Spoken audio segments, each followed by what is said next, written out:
الحمد للہ والصلاة والسلام علی رسول اللہ اما بعد باب فی الرکاز الخمس رکاز میں خمس ہے۔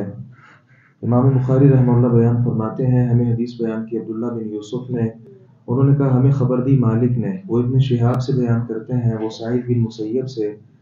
اور ابو سلمہ بن عبد الرحمن سے، یہ دونوں ابو ہریرہ رضی اللہ عنہ سے بیان کرتے ہیں کہ رسول اللہ صلی اللہ علیہ وسلم نے فرمایا العجماء جبار، بے زبان جانور کا کیا ہوا نقصان بلا تاوان ہے، والبئر جبار، اور کنواں بلا تاوان ہے، والمعدن جبار، اور کان بلا تاوان ہے، وفی الرکاز الخمس، اور جاہلیت کے دفن شدہ خزانے میں 5واں حصہ ہے۔ چوپایا اگر کسی کو نقصان پہنچا دے تو اس صورت میں اگر کسی آدمی کی ہڈی ٹوٹ گئی یا بسا اوقات کوئی آدمی مر گیا تو جو مقتول ہے، جو آدمی فوت ہوا یا جس آدمی کو نقصان ہوا، اس کے ورثاء جانور کا جو مالک ہے اس سے پیسوں کا مطالبہ نہیں کر سکتے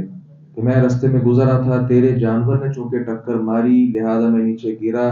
فلاں مجھے چوٹیں آئیں لہذا اب اس کا نقصان بھگتو، ایسا نہیں ہو سکتا کیونکہ جانور بے زبان ہوتا ہے۔ انسان کو خود چاہیے کہ وہ راستے میں چلتے ہوئے جانوروں سے اپنے آپ کو محفوظ رکھے۔ ہاں البتہ اگر جانور کے مالک کا اس میں دخل تھا، جانور کے ساتھ اس کا مالک بھی تھا اور اس کا دخل بھی تھا، جان بوجھ کے اس نے نقصان پہنچانے کی کوشش کی، جس طرح ہمارے ہاں بعض بے وقوف لوگ کتے پالے ہوئے انہوں نے گھروں میں اور بسا اوقات وہ کاٹنے والے بھی ہوتے ہیں، راہگیر کو جان بوجھ کر اس کے آگے کرتے ہیں کہ اس کو کاٹے یا کسی طرح کا نقصان پہنچائے۔ اس صورت میں جو مالک ہے جانور کا وہ تاوان ادا کرے گا۔ اور دوسری بات آپ نے فرمائی کہ جو کنواں ہے بلا تاوان ہے، کیا مطلب؟ ایک آدمی نے کسی کو کہا کہ تم میرے ہاں مزدوری کرو اور کنویں کی کھدائی کرو۔ اب کنویں کی کھدائی وہ کر رہا تھا، اس دوران وہ کنواں جو ہے وہ گر پڑا، اس کی دیوار گر پڑی اور وہ مزدور آدمی مر گیا۔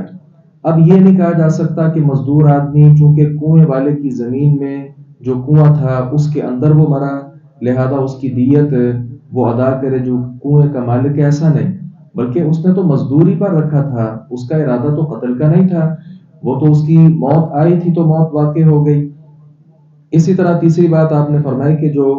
کان ہے وہ بلا تاوان ہے۔ اس کی صورت بھی یہ ہے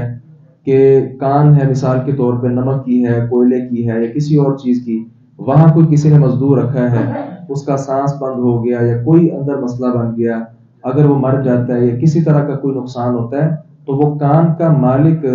اس کا ذمہ دار نہیں ہے۔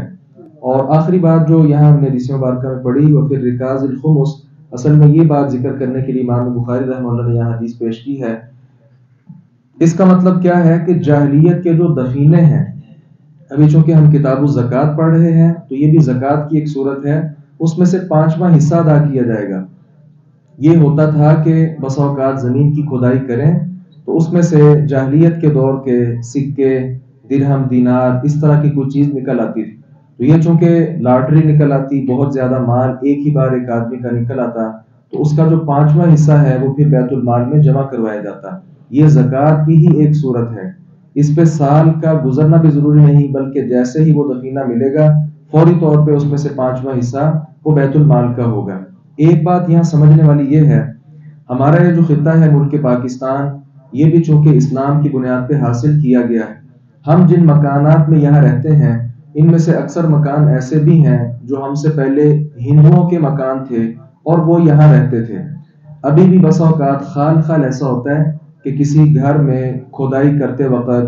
ان کا کوئی پرانا مال نکل آتا ہے۔ یہ پیچھے کئی طرح کی خبریں آئی بھی تھیں، آپ جانتے بھی ہیں۔ ایک بار وہاں سے لوگ آئے اور ایک گھر کی جو تار ہے، کپڑے ڈالنے والی تار، وہ اتار کر لے گئے اور انہوں نے کہا کہ یہ سونے کی تار ہے۔ تو اس صورت میں علماء کی، چونکہ اس میں واضح حدیث نہیں ہے، علماء کا جو فیصلہ ہے اسی کو ہم نے مد نظر رکھنا ہے، اور وہ یہ ہے کہ ہمارے یہ جو مکانات ہیں ان کی رجسٹری کسی اعتبار سے بھی معلوم ہو جاتا ہے کہ ہم سے پہلے یہاں پہ کون سا ہندو رہتا تھا، تو معلوم کروایا جائے، اگر کسی کو یہ خزانہ ملا ہے تو معلوم کروایا جائے اور اعلان کروایا جائے لیکن اگر کسی طرح کا کوئی پتہ وغیرہ نہ ہو تو پھر انسان کو چاہیے اس کو استعمال کرے اور 5واں حصہ